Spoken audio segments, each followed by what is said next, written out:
Europe میں بڑی مسجدیں بنائیں، بڑے لوگوں کو مسلمان بنایا۔ ذاکر نائک آپ دیکھ رہے ہیں بڑی محنت کر رہا ہے، لوگوں کو مسلمان بنا رہا ہے، کہ وہاں پر انہوں نے بڑا خرچہ کیا، ظاہر پیٹرول ہے، یہاں بھی بڑا خرچہ کیا ہے۔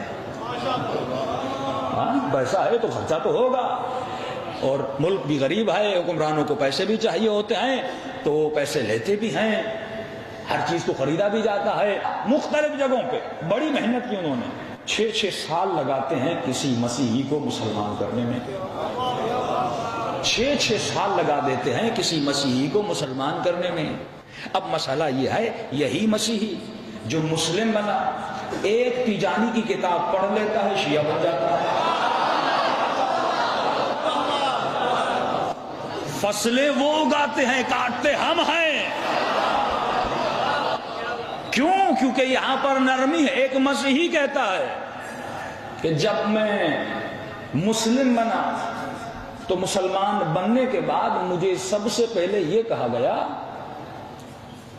کہ ہمارے مسلمانوں میں ایک فرقہ ہے جن کو شیعہ کہا جاتا ہے یا رافضی کہا جاتا ہے، ان سے بچنا، ملنا نہیں، بات کریں تو بات نہیں کرنا، ان کی مسجد میں، عبادت گاہ میں، مجلس میں نہ جانا۔ یہ جو میرے بزرگ ہیں وہ جانتے ہیں، ابھی میڈیا کا زمانہ ہے، شیعوں پر کیسے کیسے الزام لگائے جاتے تھے۔ الیاذ باللہ ان کی شام غریبہ میں پتہ نہیں کیا ہوتا ہے۔ یہ جو آپ کو نیاز کھلاتے ہیں اس میں ذوالجناح کا الیاذ باللہ فضلہ ملاتے ہیں اور تم کو کھلاتے ہیں۔ یعنی ان کو نہ نیاز کے قریب آنے دیا جاتا تھا، نہ مجلس کے قریب آنے دیا جاتا تھا۔ بھائی علم لگاتے، علم کے نیچے سے گزرو گے نکاح ٹوٹ جائے گا۔ اتنا ان کے ذہنوں کو غلاظت سے، نجاست سے، عناد سے اور نفرت و بغض سے بھرا گیا۔ اب یہ قریب کیسے آئے؟ ان کو پتا تھا یہ جائیں گے کیونکہ وہاں پر علی کا ذکر ہوتا ہے، اور علی کا نام ہی ایسا ہے بس سن لو تو ہدایت مل جاتی ہے۔ یہ مسیحی کہتا ہے کیونکہ مولانا نے مجھے بہت روکا کہ بھائی شیعوں کے ساتھ ہرگز نہیں ملنا۔ اب آپ کو پتا ہے جس چیز سے جتنا روکا جاتا ہے اتنا تجسس ہوتا ہے کہ دیکھوں تو صحیح یہ شیعہ بلا کیسی ہے، ہاں کیا ہے ان شیعوں میں۔ اب کہتا مجھ میں تعصب تو تھا نہیں، اگر تعصب ہوتا میں مسلمان نہ بنتا۔ انگریز میں تعصب نہیں، انگریز کی خوبی ہے اس میں تعصب نہیں ہے، وہ مسلم کے ساتھ بھی بیٹھے گا، وہ ہندو کے ساتھ بھی بیٹھے گا، کیوں؟ کیونکہ اس کا ذہن صاف ہوتا ہے۔ اب کہتا ہے مجھے جتنا روکا گیا میں اتنے تجسس میں تھا، کروں تو کیا کروں۔ کہتا میں ہر کسی کی مسجد میں نے جانا شروع کیا تو جس بھی مسجد میں جاتا تھا وہاں پہ مجھے تعصب نظر آتا تھا کہ اگر کوئی ایسے ہاتھ باندھ کے نماز پڑھ رہا ہے اس کی مسجد میں کسی کو کھولنے کی اجازت نہیں تھی۔ اب کہتا ہے میں کسی ایسی مسجد میں گیا، نماز پڑھنی تھی راستے میں، جیسے اس مسجد میں گیا تو میں نے کیا دیکھا، وہاں پہ سب ہاتھ کھول کے نماز پڑھ رہے ہیں۔ اب کہتا دوسری مسجدوں میں جاتا تھا، نماز پڑھ کے باہر نکل آتا تھا، لیکن اس مسجد میں جب نماز پڑھنے گیا اب میں نے کہا ہاتھ کھول کے تو شیعہ نماز پڑھتے ہیں۔ ان کا انداز تو ٹوٹلی الگ ہے، یہ ہاتھ بھی کھول رہے ہیں، سجدگاہ بھی رکھ رہے ہیں، بالکل الگ انداز ہے۔ ان کے مولانا کا لباس بھی الگ ہے، تو اس کو اور تجسس ہوا، ارے یہ تو وہی ہے جن کی تلاش میں تھا، آج تو یہ مجھے مل گئے۔ اب کہتا پہلے مجھے خوف ہوا جب مولانا نے اتنا ڈرایا تھا کہ شیعوں سے نہ ملنا، تو یقیناً یہ بھی ہم سے اتنی ہی نفرت کرتے ہوں گے جتنی انہوں نے مجھے دلوائی ہے۔ اب میں نے کہا اگر اجازت ہو میں آپ کی مسجد میں نماز پڑھوں؟ انہوں نے کہا بسم اللہ، اب جہاں پڑھنا چاہیں پڑھ سکتے ہیں۔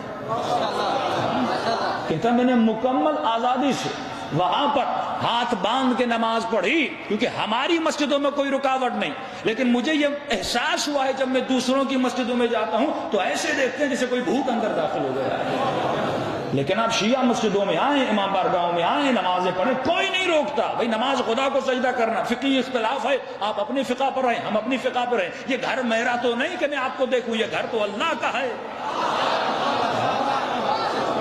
ہر اللہ کا بندہ اللہ کے گھر میں سجدہ کر سکتا ہے۔ اب کہتا میں نے جب نماز پڑھی ہاتھ باندھ کر، اب نماز ختم ہوئی تو میں نے محسوس کیا یہ میری کچھ زیادہ خاطرداری بھی کر رہے ہیں۔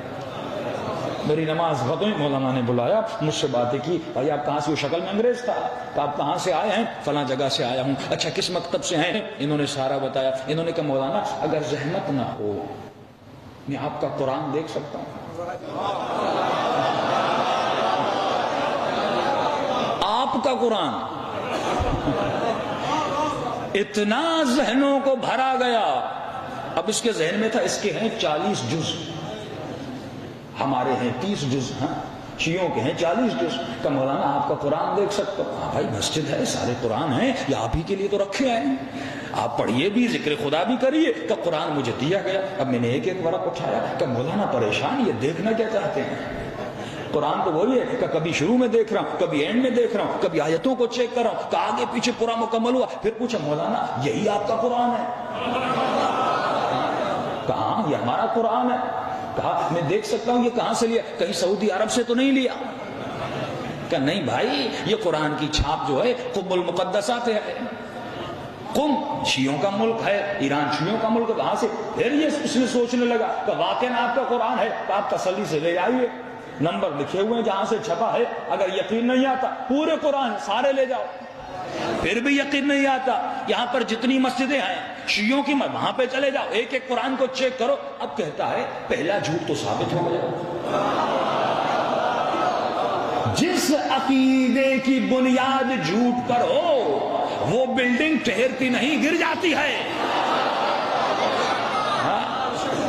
جس کی فاؤنڈیشن کمزور ہو، ان کی فاؤنڈیشن کمزور ہے. جس کی فاؤنڈیشن اس بنیاد پہ شروع ہو کہ نبی ہم جیسا، یعنی عقیدے کی ابتدا میں ہی نبوت پہ حملہ کیا جائے، عقیدے کی ابتدا میں ہی اہل بیت کی بہترامی سکھائی جائے، قبور ائمہ کو خراب کیا جائے، اصحاب نبی کی قبور کو خراب کیا جائے. اب کہتا ہے مجھے پہلا جھوٹ ثابت ہو گیا. میں فوراً مولانا کے پاس گیا. میں نے کہا مولانا شیعوں کے قرآن میں 40 جزیں. کہاں 40 جز ہیں؟ آپ کے کوئی شیعوں کا قرآن ہے؟ کہا نہیں میں ان کا قرآن اپنے پاس نہیں رکھتا، بہت گناہ ہے ان کے قرآن کو رکھنا. اس نے جیب سے قرآن نکالا. کہا مولانا اس قرآن کو ذرا چیک کریے. کہا یہ تو قرآن ہے. کہا مولانا یہ قرآن تھوڑا دیکھیے کہاں کا چھپا ہوا ہے. مولانا نے ہینڈ میں دیکھا قم کا. کہا لال پیلے اور غصے میں ہو گئے. میں نے تجھے منع کیا تھا نہیں جانا، دیکھا تو گمراہ ہو گیا. منع کیا تھا شیعوں کے پاس نہیں جانا. کہنے لگا مولانا میں مسیحیت کو چھوڑ کے ہدایت کے لیے آیا ہوں، تمہاری باتوں میں گمراہ ہونے کے لیے نہیں آیا. مجھے جہاں ہدایت نظر آئے گی میں وہاں ہدایت لے لوں گا.